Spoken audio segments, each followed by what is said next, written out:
Hey there, it's Brian with Brian's Knobs. How you guys doing? Doing okay here. Getting some snow in Kentucky.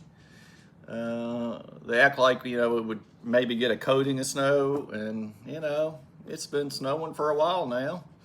Hasn't covered the grass up, but there's more than a coating out in the yard anyway. I don't think the roads probably have too much on them right now, but there were some slippery roads out there this morning. I saw a school bus that had flipped up on its side off of New Circle Road in Lexington, so that tells you that New Circle wasn't in the best of shape this morning as they were trying to get kids to school. But thought I'd do a quick pocket dump and tell you a Walmart story. How would that be? Okay. So I'll show you what I'm carrying today. We'll start off with the USA made knives, and I'll start with this guy. It's one of my favorite trappers. I bought this off of one of Dwayne's charity auctions for cornbread. And I have just loved carrying this knife. And you can see it's got a great patina on the blade there.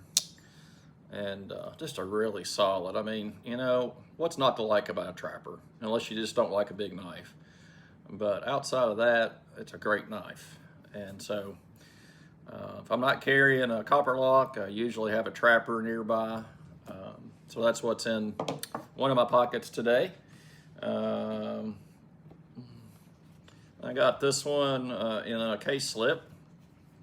You've seen all these before, of course. And this is my Case RussLock. Beautiful knife. I love carrying it and messing with it. And yeah, so threw that in the pocket. I've had that in there, I think, since Sunday. The stag is so pretty on that knife, I could just take it out and stare at it. And then I've got this guy, and my mom bought me this and stepdad several years ago. I don't remember how long. It's been a while though.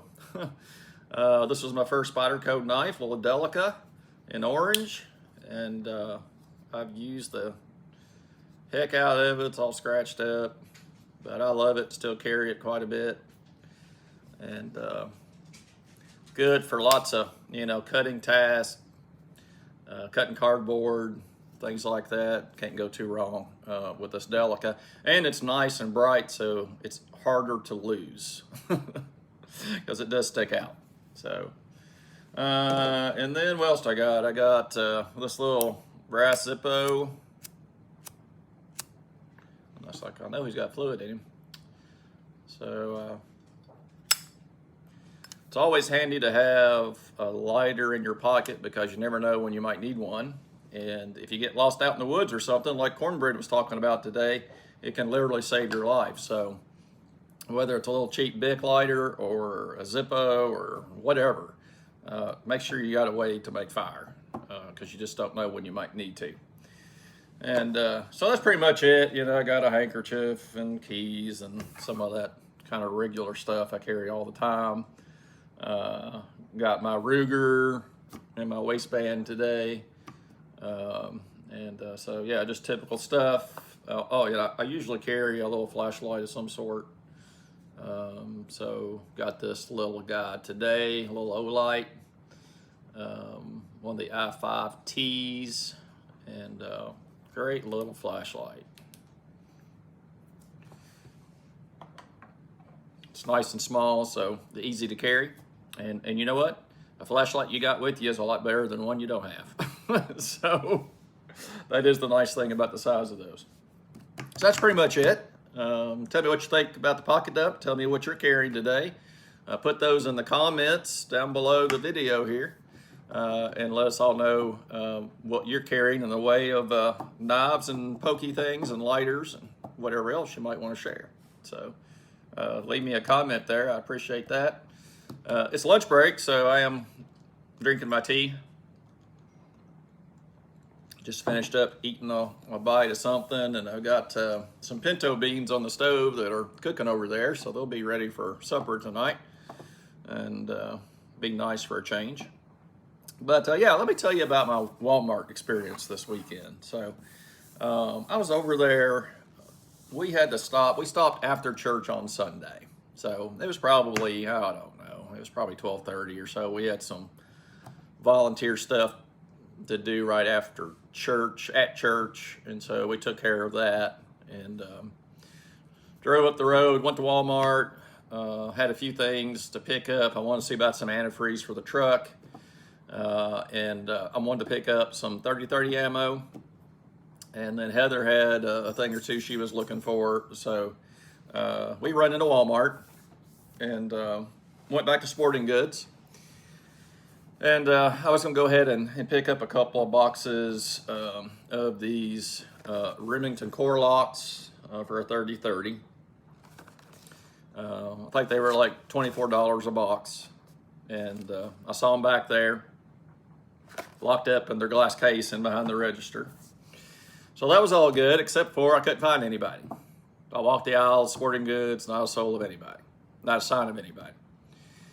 And I walked up to one guy who I think was working over in the toy section, and of course there was another customer that walked up, and he started helping them, and then he walked off with a customer, and so I'm like, well, automotive is on the other side here, so let me go over there and see if they might know if somebody's working at Sporting Goods.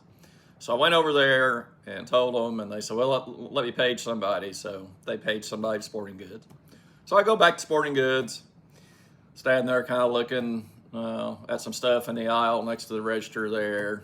You know, they had some shooting sticks and various cleaning lubricants, binoculars, things like that were all on that aisle. So I was just kind of standing there waiting. And I waited, and I waited, and I waited. And by this time, I was kind of getting annoyed. And so I just walked off. Went back, found Heather. We got what we needed. I ended up buying an oil funnel and some other minor small stuff. Checked out. Went home. Still a little bit aggravated that, you know, I couldn't get anybody to help me in Sporting Goods. And so we were home doing some stuff. And I didn't get the antifreeze that I wanted for the truck. So, and it was a little bit low, and it was getting, I could tell the weather this week is going to be really cold. So I thought I better go back over there and get that antifreeze. And so drove back to Walmart, went in, found the antifreeze. And this was like, gosh, I don't even know what time it was, 4 o'clock maybe. It was several hours in between the two visits. So I thought, well, I'm here. Maybe the guy was at lunch since I was here like at 12:30 before, and he never came out when they paged him. So surely somebody will be back in Sporting Goods now, right? That's what you would think. No, not a sign of anybody. And I was just about to walk over to automotive to have them page somebody again, and I heard a page go out for Sporting Goods. So I thought, oh, well, I guess somebody else is here. And so I walked back over to the counter, and there was an older lady standing there. And I said, did you have them page? She's like, yeah. She's like, I've been over here. There's nobody over here. And I said, well, I was over here at noon. Nobody was over here. They paid somebody. Nobody came. And so we stood there and kind of chatted back and forth and talked about where she lived and how long she'd lived in town. And she's very nice. And she was in there to pick up some shotgun shells that her husband asked her to pick up.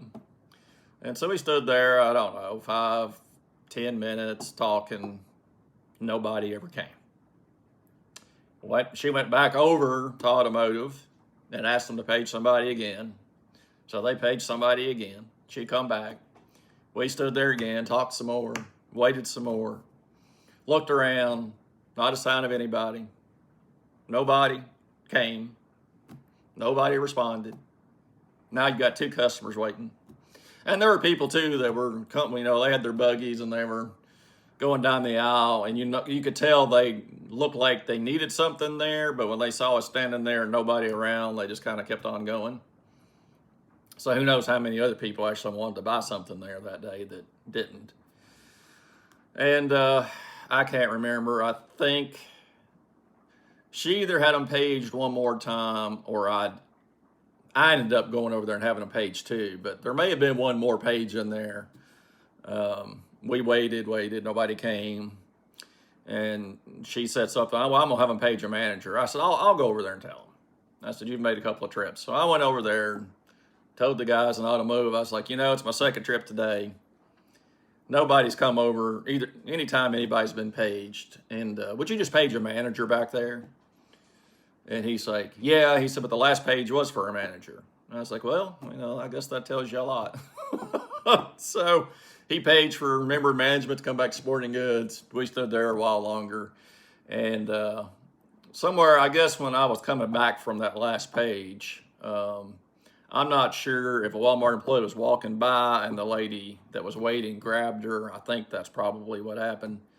But anyway, they were chatting when I got back, and she's like, well, this lady said she would try to help us. And so she tells us, after she makes a phone call, that she's going to go and get the key from the guy that has the key for the cabinets that we need into to get the ammo that we need.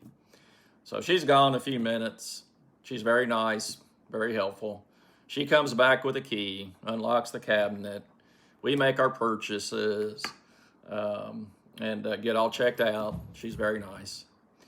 And I thought, I'm just going to talk to a manager on my way out because, this is kind of ridiculous. And so I get my bag and my receipt, and I picked up a couple of other things, had some ice melt in the antifreeze too, and she checked me out back there in Sporting Goods, so that was nice. And so I went up to customer service and asked them to page somebody in management, and they did, and he showed up reasonably quick. And I think his name was maybe Joe. But anyway, I was explaining to him my frustration and, how that it seems like when I come in there's never anybody working Sporting Goods, and you always have to track somebody down. And it took me 2 visits today and like 5 pages to get anybody that would be willing to help.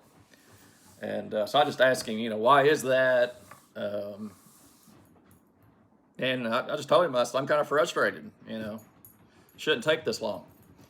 And he apologized, of course. He's very nice. And he said, well, we had a lot of online grocery orders come in today, so I've had most everybody over doing the grocery stuff, picking groceries for those online orders. And I think he had said he had gotten, that order kind of passed down to him from his manager.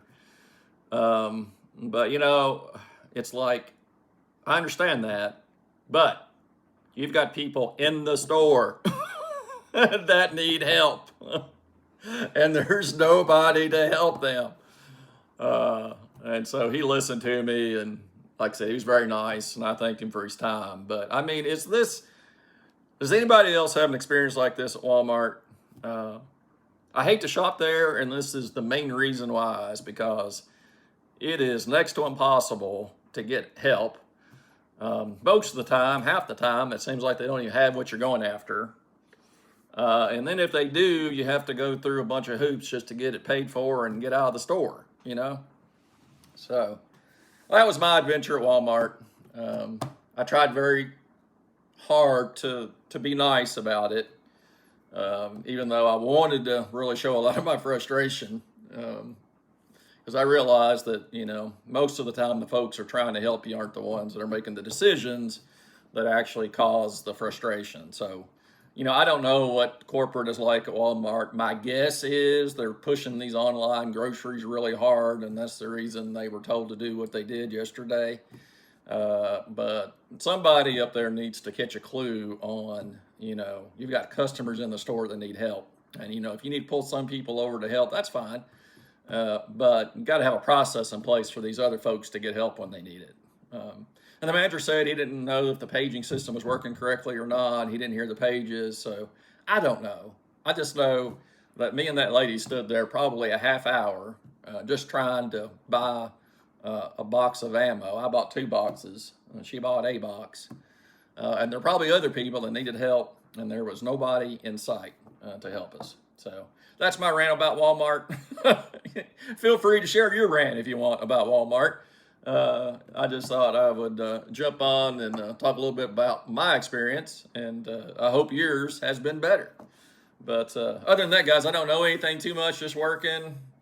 Been a busy day so far, but thought I'd take a little bit of my lunch hour and try to do a pocket dump and do a little short video. So I hope you enjoyed it. All right, well, you guys take care. God bless each one of you. And I appreciate you so much for tuning in. And especially if you're a subscriber, if you click like on a video, if you share a video, thank you from the bottom of my heart. That really does mean a lot. And it helps the channel grow. You know, I'm not going to get rich doing this. I'm not even monetized, so what am I thinking about? But it'd be nice if you could at least get, you know, enough maybe to buy a pocket knife every once in a while to show on the channel, right? That would be cool. So anyway, if you feel like subscribing, I would be happy to have you as a subscriber. Anyway, I will let you go. You guys have a good day. Thanks so much for tuning in. See ya.